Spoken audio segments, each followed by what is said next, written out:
Welcome to an episode of Shit Sports Talk. Welcome to Week 9 of the 2024 NFL season. That's right.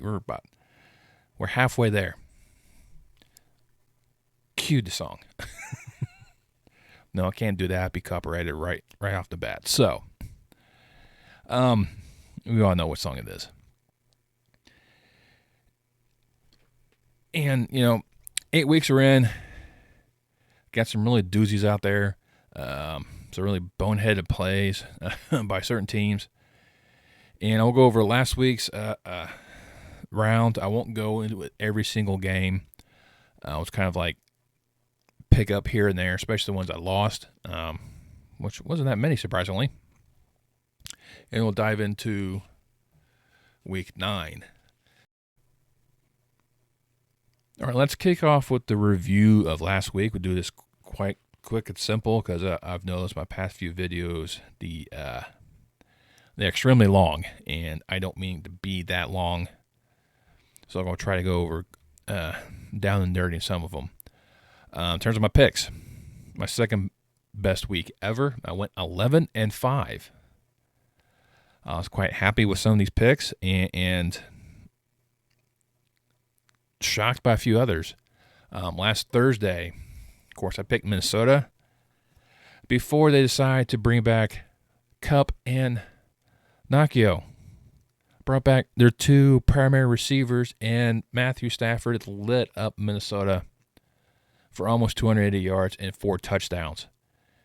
It was just and the defense was on point. The only caveat I have for this is the referees need to get their eyes checked because there was a blatant face mask in the end zone that led to a safety that was not called right in front of the ref. And it is ridiculous how that one wasn't called blatantly. The address said, we didn't see it. No, you probably had your money on the Rams for 10 and decided not to do it. That's just me, spewing some conspiracy theories out there.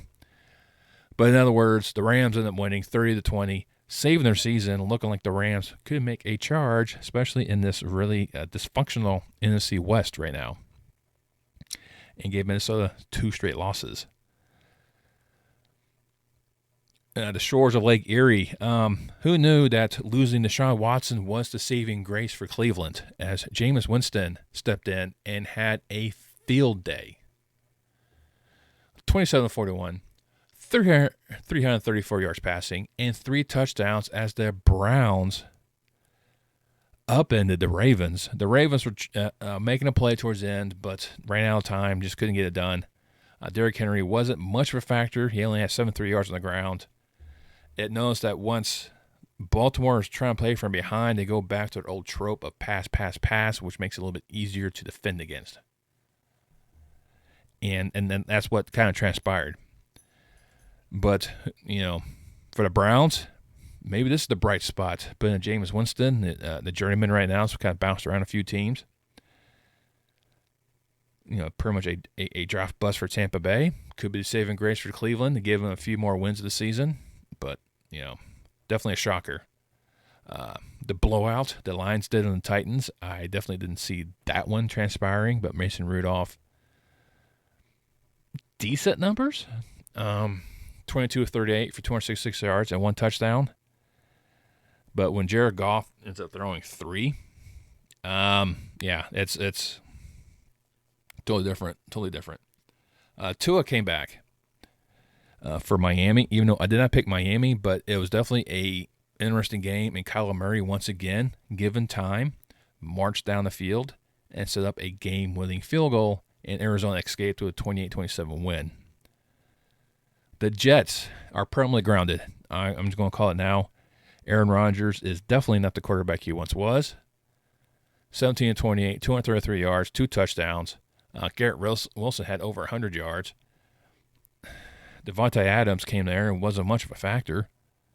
So what else needs to be done by the Jets? The defense fell apart. So it's not a perennial defense as we're all led to believe. And the Patriots were without May and still up beating the Jets 25-22 thanks to Stevenson's late fourth quarter touchdown and Rodgers' inability to make a comeback drive.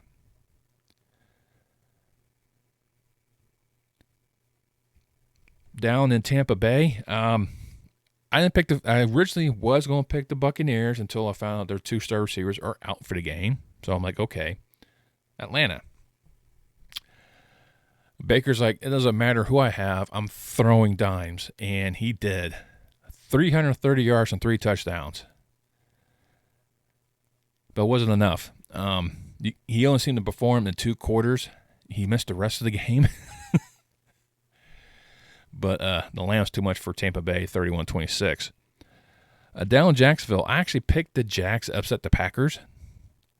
And Love was not starting. He was on the sideline. And Will Levis, once again, showing that it's the quarterback needs to find the right system for them to flourish. After getting cut by Tennessee, going to Green Bay, he's done phenomenally well. I think he's won more games than Green Bay's ever done in Tennessee. And they're able to march down the field to set up a game-winning field goal. Despite Trevor Lawrence's 308 yards, 2 touchdowns. Jacksonville has all this talent. They just can't seem to get over the hump. And it's the defense seems to be letting them down or the offense not taking care of opportunities. In that first quarter, no one took care of anything, so we could whitewash that one. And we'll just call it a hockey game now for 3 periods.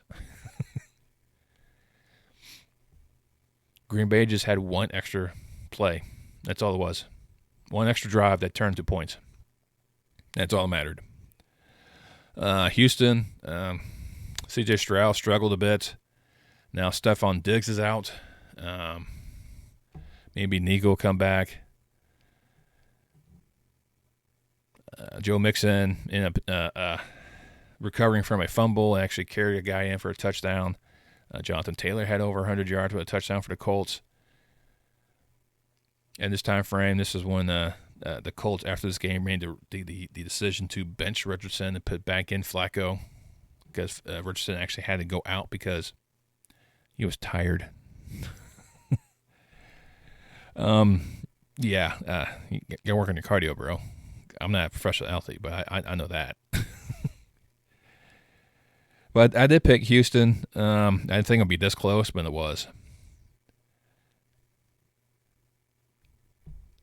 Kansas City, Las Vegas. I knew this was going to be close. I said this has all earmarks of an upset because it's just the latest in the Chiefs' old AFL rivals going at it. And it turned out to be that way. The Chiefs were struggling. The Raiders stepped up their game and was almost going blow for blow. Almost. And the Chiefs escaped Vegas with a 27-20 victory. Then we head to D.C., and Jane Daniels ended up playing, so you had 1 versus 2, the quarterback matchup we all wanted, and they both played very poorly until the end. Chicago had 1 play in the fourth quarter, and they handed off to a center, tried to do the old refrigerator Perry scenario, and didn't work. He fumbled the ball, he didn't get the ball back, scored anyways. The end of the game. I've seen this so many times floating around, and I'm sick of seeing it, and I'm just going to talk about it briefly. The Bears screwed up, plain and simple. They allowed them to get like a 13, 15 some yard pass, and let them get out of the end zone with 2 seconds left on the clock. So they failed to protect the end zone because they knew Jane Daniels couldn't throw that far down the field. So they should have, pushed that umbrella down and protected the sideline so that way he has to play in the middle and try to hurry up and get up there and spike it. And that will burn off the seconds. So that's mistake number 1 by this defense. Mistake number 2. The Bears were set up for a Hail Mary, had 1 defensive back taunting the crowd, not paying attention at all to the play. Then once he realized Blake kicked off, he had to hurry up and sprint over there. And he got in the middle of the scrum. Now, For the scrum itself, that was, I think it was like the 2.5, maybe 3 yard line. They all went up. And I think instead of pushing it forward, they ended up tipping it backwards.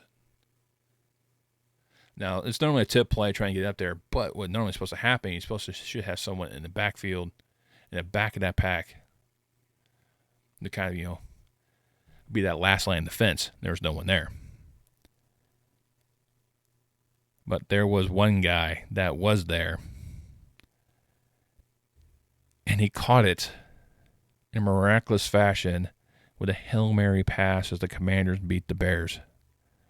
This is horrible if you're a Bears fan. This is wonderful if you're a Washington fan.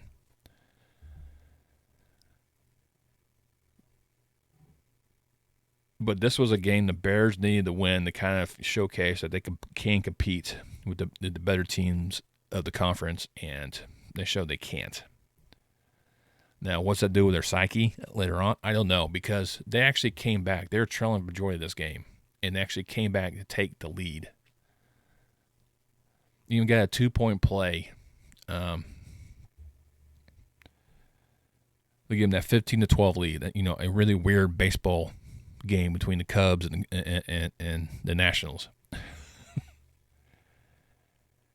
But to pretty much shoot yourself in the foot in back-to-back defensive plays, it's unexcusable. That's definitely a lot of yelling, and possibly some defensive back coach might find themselves out of a job at the end of the season if he can't redeem himself. But I'll leave it at that.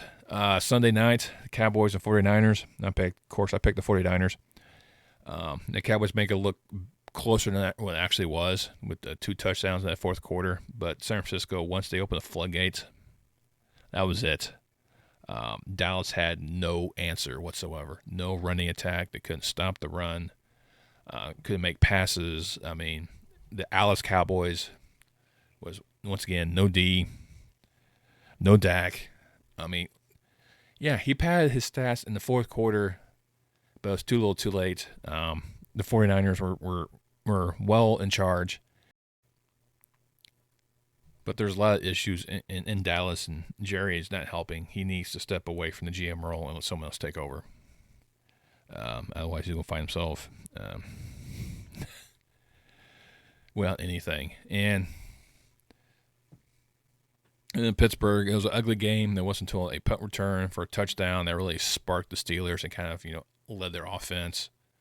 And the Giants had a boneheaded play themselves. They set up this 2-point conversion where they split the line. So they had the 3 around Jones so he could snap the ball, and he had this wall of defenders and a running back behind that wall.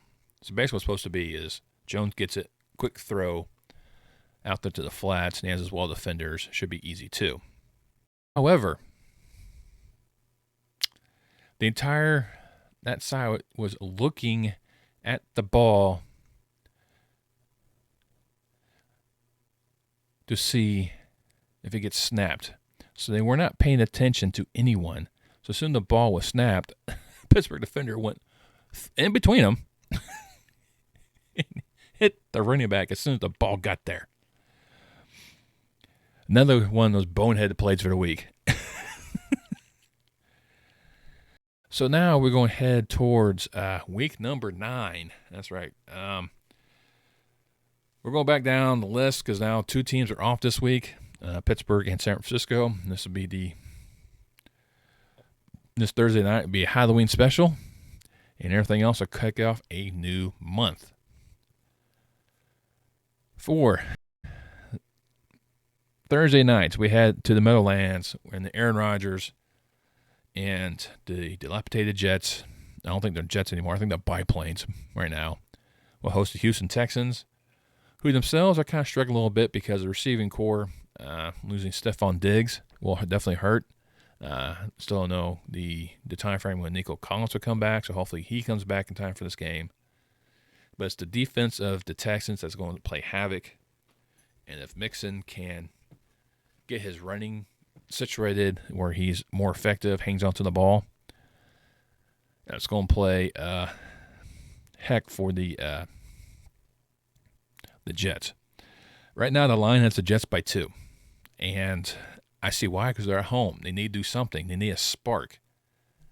Not against this team. Their chance to do something was last week in Foxborough, and they blew it. This team is disorganized. It's not a team. It's just a bunch of mercenaries. That's someone, I can't remember who said it on Get Up, but I said it's Woody. So it's not a team. It's just a bunch of mercenaries. They're all about themselves. Aaron Rodgers doesn't have any sort of rapport with receivers. Maybe he has it with Devontae Adams. But remember, they've been kind of separated a couple of years. Garrett Wilson has had issues hanging on to the ball. They don't sort of seem to use Hall as much as they really should. But as long as Mixon and the defense do their part for the Texans, I think the Texans will end up winning. I think it should be a close game as well. I think it's going to be like the Indianapolis game where because of the missing pieces on offense, Houston will struggle. But C.J. Stroud's a competent quarterback. He can find ways to do it, and I think Houston will escape New York, will probably at least a 3-point victory. Sunday, we head to the ATL where the Falcons play host to the Cowboys, and the Cowboys are just in complete disarray right now. The only thing offense has to go for them is Dak and CD, and that's not even 100% guaranteed.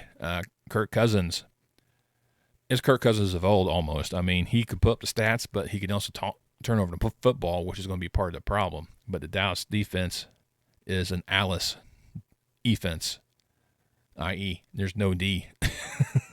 They can't stop the run. And if Falcon just hands the ball to Bijan Robinson, it should be an easy game for Atlanta. Build that lead and just hold that fourth quarter rally. Because remember, they did it against Pittsburgh and then winning. They tried to do it last week, San Francisco, nowhere close. They've always seemed to do it at the end of a game to start putting up points. But a lot of times it's too late. And it just looks great on the stat line. Maybe hit those bonuses, but doesn't give you the W's, doesn't get you in the playoffs. And if the way Dallas is playing, they're not going to see the playoffs. I think Atlanta's going to be too much. Right now, they're favored by 2.5. I kind of agree with that as well. I'm also going with the Falcons. Now we head up to the Buffalo, and they're playing host to Tua and the Dolphins. And Tua came back. He was somewhat successful against the Cardinals. Defense kind of let him down. Tua is actually learning to protect himself, which is key if he wants a longer career. So I have a feeling he gets one more hit and he gets put on a concussion protocol. I think it's when the team's going to kind of tell him you're going to have to retire. Because I don't think Tua can do that. But taking on a Buffalo team that's really starting to thrive. Now they got Amari Cooper up there to kind of help out the receiving core. Coleman is a good rookie receiver, has really helped them out as well. Shakir's another a good receiver for Josh Allen. So he's able to move it around. As long as Cook can get some running game going, Allen's going to be out there, trying to knock people over as well. And Miami's going to struggle defensively against Buffalo. But I do think Tua will find ways to make it somewhat close. But I think it's going to be too far gone right now. Buffalo's favored by 6. I am iffy on that spread. But I think I'll go with it. But, yeah, definitely taking the Bills at home. Back to the jungles of Cincinnati as they host the Raiders. And which garbage can do you pick? Which one do you take, Gardner Minshew or Joe Burrow? Do you take Jamar Chase or receiver the Raiders have at the present point in time? Or do you bet on that Raiders defense led by Max Crosby to get in that backfield and disrupt everything? I see that a lot. But Joe Cool definitely has the ability to play without offensive line and being sacked a lot. You've seen that when they made that Super Bowl run a few years back. He had no offensive line. He was the most sacked quarterback in the league, and he still ended up winning AFC. So don't put it past Joe Cool to make a statement, especially when you have T. Higgins and Jamar Chase as your two top receivers. Makes your time easy. Right now, the line's 7 in terms of Cincinnati. I'll push that back. I do think the Raiders are going to come in there looking to try to give himself a new rug. They're going to fall short, but I think it's going to be like a 3-4 point victory, but I'm still taking the Bengals to win at home. Now we got the Chargers taking on the Jameson Winston Browns. The new look Browns, the revitalized Browns. Now they're no longer, the brown stain. They're just the Browns now. But I don't think the Dog Pound's going to be able to handle Justin Herbert. I think Myles Garrett should get back there to really disrupt the timing. But I know injuries have played a huge factor in a lot of their issues. It's probably going to be like a game like they had against the Saints. It was kind of early in the beginning, and then Chargers pulled away. And I think that's probably going to be the exact same game you'll have here. Ugly in the beginning, but the Chargers should pull away. I think Justin Herbert and the Chargers will end up squeaking out the victory. They're favored by 1.5. I like those odds myself, Chargers. We had the Music City, where the Titans play host to the Patriots after their surprise win against the Jets. And the Titans just look more and more and more disheveled. Will Levis tend to be not the quarterback. Tony Pollard not really being a huge factor in the Titans' offense. The Patriots turn to Jacoby Brissett once again. Stevenson has been a huge factor in their win last week. And right now, Tennessee's favored by 3.5. I think it's only because they're at home, and you have to give the Titans a win here and there. But I don't think the Titans are going to win another game. Not the way that they're playing right now. I'm taking the Patriots to win on the road. I don't know. There's just something about the Patriots. I like them a little bit better. They seem to be a little bit more well-disciplined in terms of the team. Will Levis loves to turn over the ball. Now, Drake May plays because right now he is in concussion protocol. So he may or may not be ready for the Sunday matchup. But as long as they, run the football with Stevenson, I think he's a better rusher than Pollard, and continue with that aspect and find the right plays for May. May has been really good. Jacoby Brissett is a very good quarterback as well. He doesn't throw a lot of touchdowns, but he does know how to disseminate the rock to get the play, to continue to march down the field. And I think New England's defense is a little bit better than Tennessee's. So that's why I'm going with the Patriots to win on the road. NFC East showdown in the Meadowlands between the Commanders and the Giants. This one, I have a hard time to decipher because I have a feeling the Giants are going to surprise someone. Now, I thought a couple weeks ago they were going to do it against Philly, and it was not the case. The way they played against, the Cowboys the first time they met was pretty good. They were scoring touchdowns. They would win that game. With the Steelers, they were with them until it was the very end, and then that's when things kind of broke away from them. And that's become the Giants' MO, is keeping teams in there. And the Giants can have the same play mindset that the Bears had between them, if you don't count that last play. It was a pretty good showing between the two is, the bend, don't break. Here, take your field goals. We'll get ours in the end. And as long as Daniels doesn't throw much of deep balls to McLaren, or Robinson doesn't break any good runs, the Giants should keep this close because Dan Jones does have a good relation with Neighbors. If Neighbors can hang on to the ball, now it's one of the issues with the Pittsburgh game. There's a few oopsie drops that led to the Giants' kind of downfall. And if they can actually pull off some type of trickery, that'll be a good thing. Well, I think the Giants, once again, will get in their own way.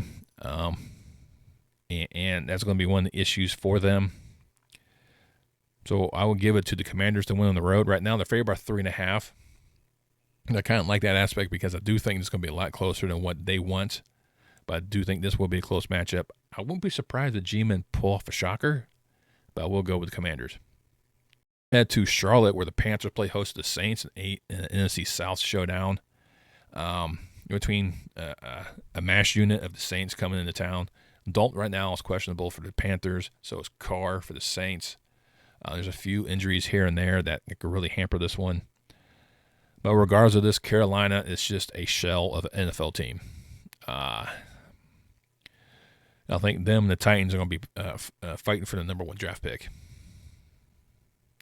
And if the Panthers play the card right, they'll probably get some more draft picks if they trade off Bryce Young, because he tends to be not the one.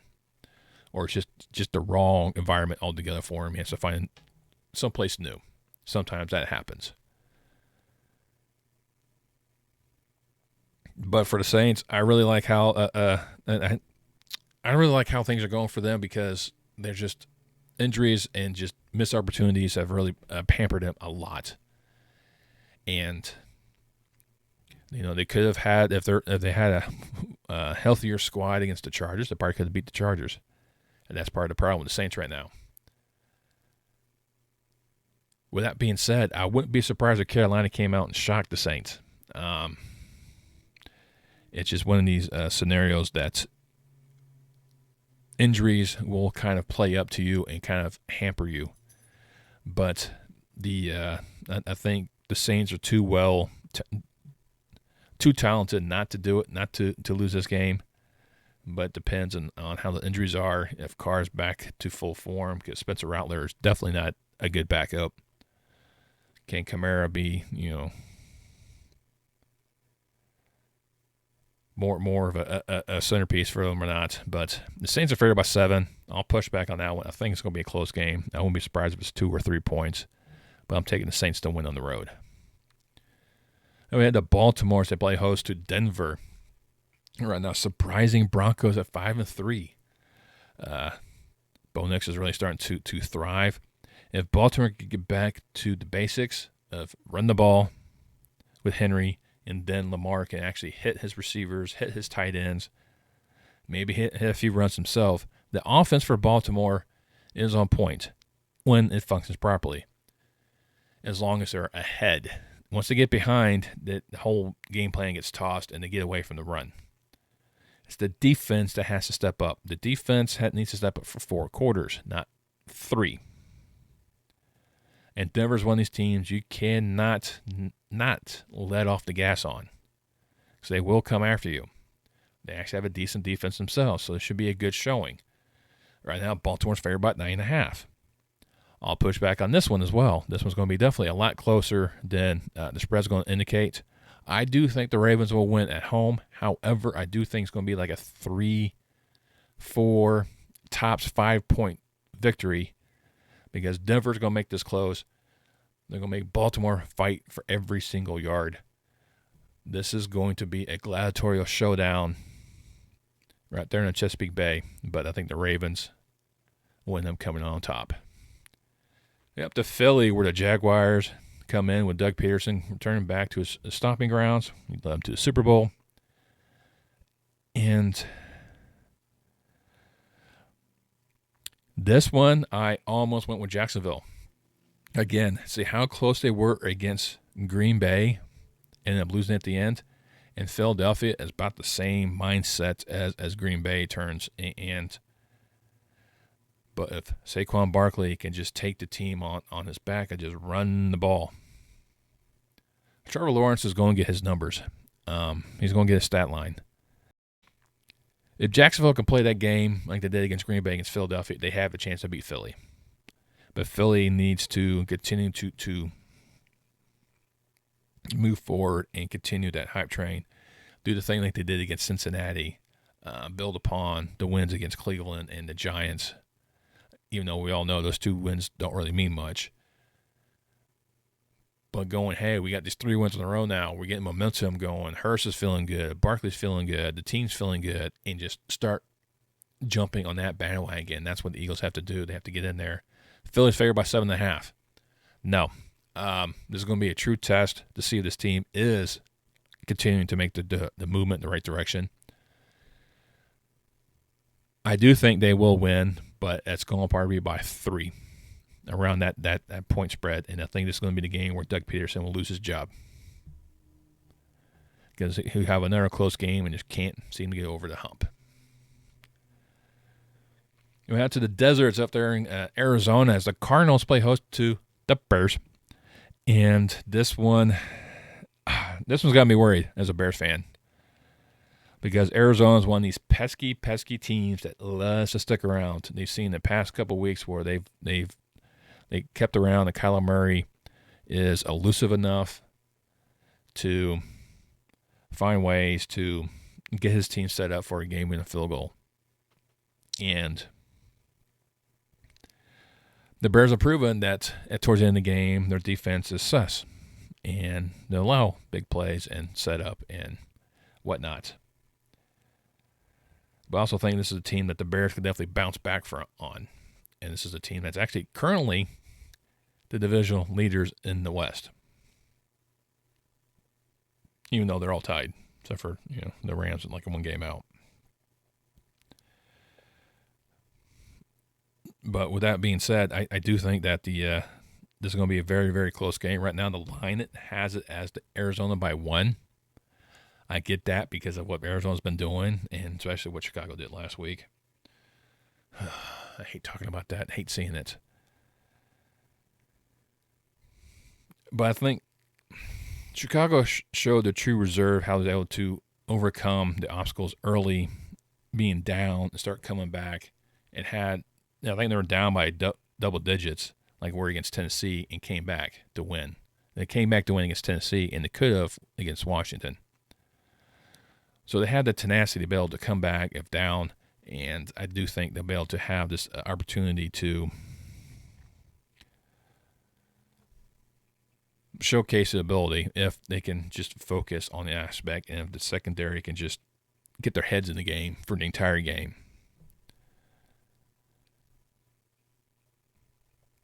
My bias is showing once again, but I will take the Bears to win in Arizona. But I do think it's going to be a very close game. Up to Lambeau Field where the Lions come to town. Jared Goff right now is having a field day with his team. He is on cloud 9. I think he should be in the race for MVP. How much he has just been performing. I mean, as much as you can put Goff in that conversation, you put Josh Allen in that conversation, Lamar Jackson in that conversation. Hell, we can put Jane Daniels in that conversation. Once again, like last year, we had C.J. Stroud in the conversation as a rookie for MVP. I think Jane Daniels should be in that conversation as well.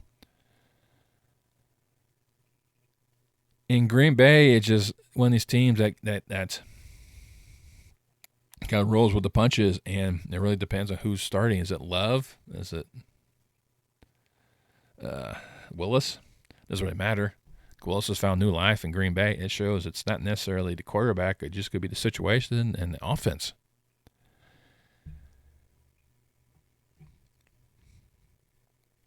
And once again, it's one of these games that I am hard to narrow down my pick because I've looked at this scenario before, and I want to say Green Bay.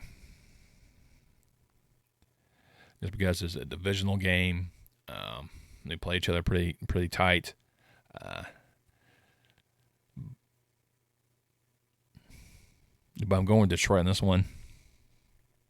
I'm not easy about that. I'm not even easy with the line right now because the line has Detroit by 3.5. I do think it's going to be a lot closer. This is not going to be the blowout they had against Tennessee at all. This is not going to be the game where they just had fun with it. They're going to be in a dogfight, a true old school NFC North Division black and blue beatdown in the frozen tundra. Well, I think the Lions should, escape Green Bay barely. Then the Rams head up to Seattle on Sunday night, and with Kupp and Nakio back for Matthew Stafford, Geno Smith is going to struggle to get the ball to his receivers. And just the way that Stafford's played right now, I just like how these guys just really operate. They're able to dissect defenses with ease. Doesn't matter who it is.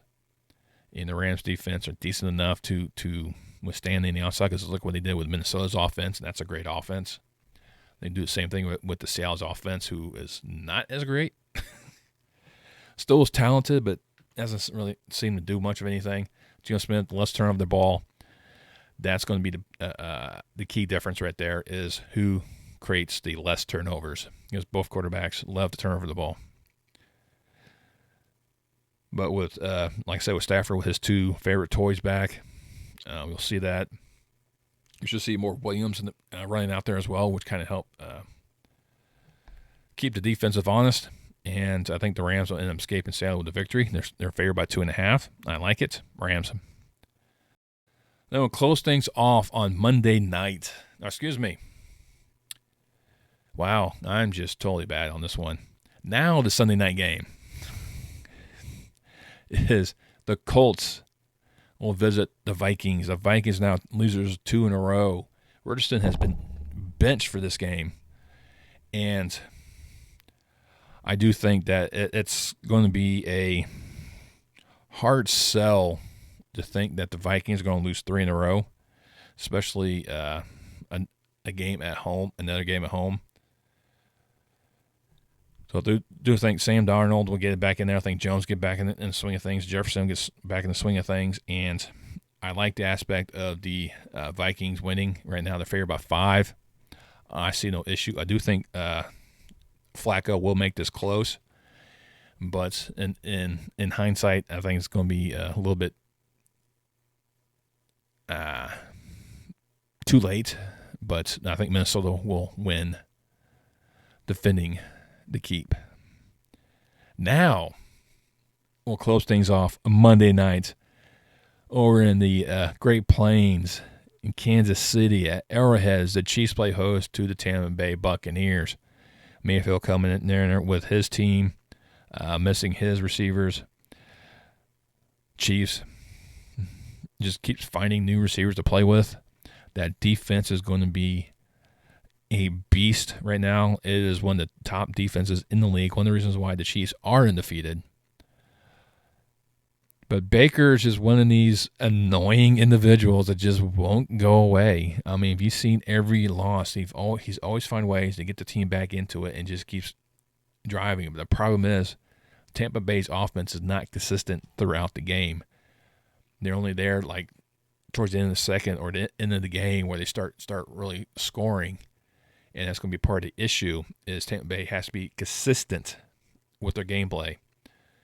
And if Mahomes can limit his mistakes, what he is starting to do, as long as he doesn't bowl over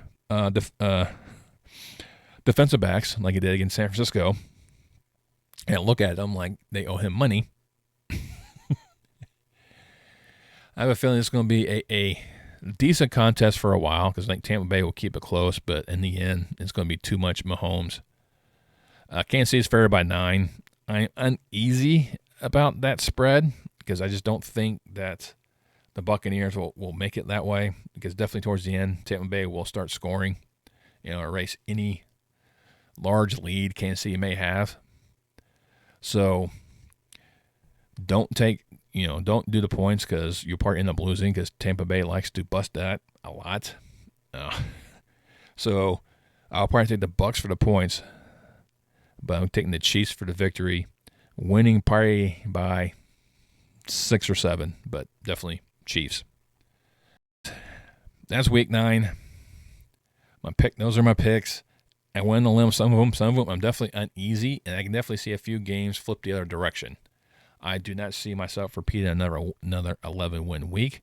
I don't think I'll see anything like that in a while. I might see an 8-7 again. Just how some of these games could actually play out. It's definitely going to be a spooky weekend, to say the least. Let's mix it up in the comments below and see, which game you think I got wrong, which we think I got right. What things do you like so far this season? Who's your early season MVP? Who's your rookie of the year? Definitely, I got Jane Daniels as rookie of the year. I mean, I think he's got that hands down. MVP, I'm leaning towards Lamar Jackson, but I can see one for Goff and Allen as well. Team still in the hunt for a playoff position. Are your Super Bowl picks still relevant? I got Baltimore and Philly. Still question if those two will make it, but still, they're still relevant.